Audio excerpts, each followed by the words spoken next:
Hello வணக்கம் friends. வாங்க இன்றைக்கி நம்ம எம்வி விலாக்ஸ் ஆஃப் மலர்விழி சேனலில் பார்க்க போகிறது என்னென்னா இடியாப்பங்க.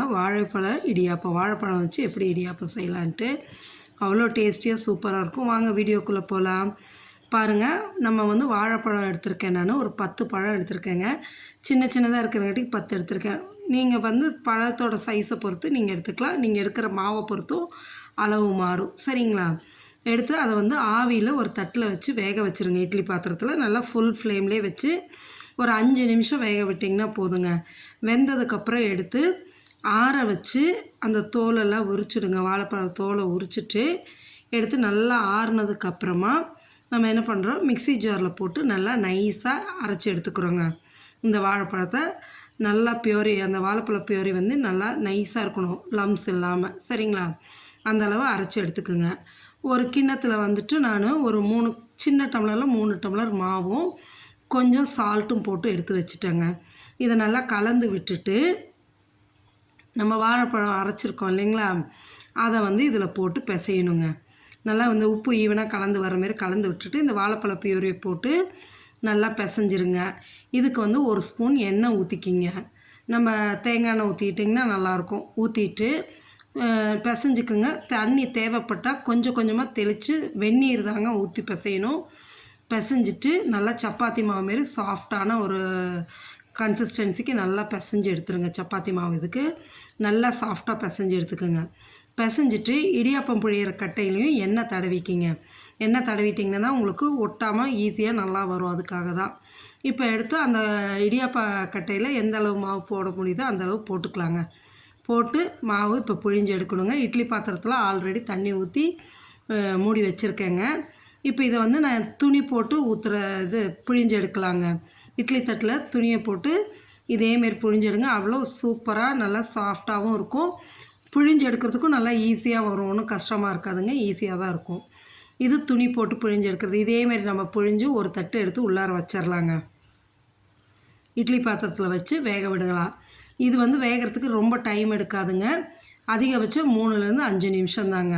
அடுத்த தட்டு நம்ம புழியறதுக்குள்ளே இந்த தட்டு இடியாப்பம் வெந்துடும். அடுத்தது நான் பாருங்கள், ஒரு சின்ன பிளேட்டில் உங்களுக்கு சில்வர் பிளேட்டில் ஹோட்டலெல்லாம் கொடுக்குற மாரி ரவுண்ட் ஷேப்புக்கு அதில் புழிஞ்சிருக்கேன். இந்த தட்டில் எண்ணெயை லேசாக தடவிட்டு அப்படியே புழிஞ்சு எடுத்துட வேண்டியதுதாங்க. நான் ஒரு 3 பிளேட்டில் அதுமாரி பிழிஞ்சு எடுத்து வச்சுருக்கேங்க. இதையும் பிழிஞ்சு எடுத்து அதுக்கு மேலே நல்லா தேங்காய் துருவலுங்க போட்டு எடுத்து வேக வச்சு எடுத்துடலாங்க. தேங்காய் துருவலோடு போட்டு வேக வைக்கும்போது டேஸ்ட் நல்லாயிருக்குங்க. நம்ம ஆர்டினரி இடியாப்பத்துக்கு தேங்காய் பால் வச்சு சாப்பிடுவோம். இதுக்கு தேங்காய் பால் தேவையில்லைங்க. இந்த தேங்காய் துருவலை மேலே போட்டு அதோட நாட்டு சக்கரை கொஞ்சம் போட்டு சாப்பிட்டோம்னா அவ்வளோ டேஸ்ட் நல்லாயிருக்கும். இந்த வாழைப்பழ இடியாப்பம் கேரளா ஸ்பெஷலுங்க. கேரளாவில் தான் இது அதிகமாக செய்வாங்க. அவங்க ஒரு ட்ரெடிஷ்னல் ஃபுட்டும் கூட இது. அங்கே வாழைப்பழம் போட மாட்டாங்க, நேந்திரப்பழம் தான் போட்டு செய்வாங்க.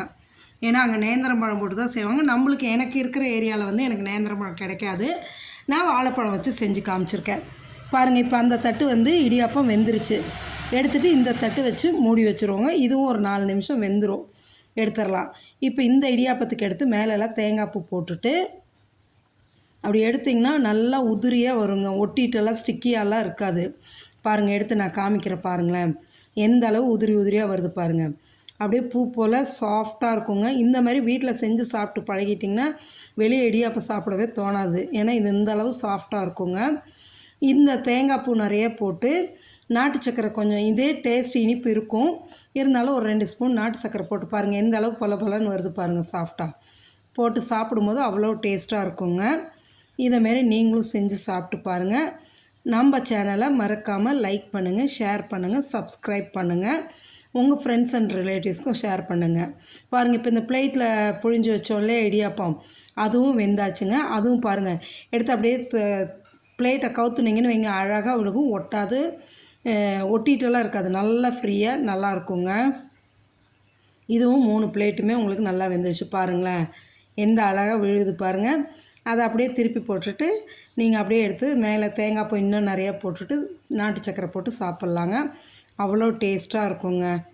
நீங்களும் செஞ்சு பாருங்கள். மறக்காமல் இதை ஒரு தடவை ட்ரை பண்ணி பாருங்கள், மிஸ் பண்ணிடாதீங்க. ட்ரை பண்ணி பார்த்துட்டு எப்படி இருக்குன்னு எனக்கு கமெண்ட் செக்ஷனில் சொல்லுங்கள். இதுவும் நல்லா உதிரியாக நல்லா வருங்க. தேங்க்ஸ் ஃபார் வாட்சிங் ஃப்ரெண்ட்ஸ்.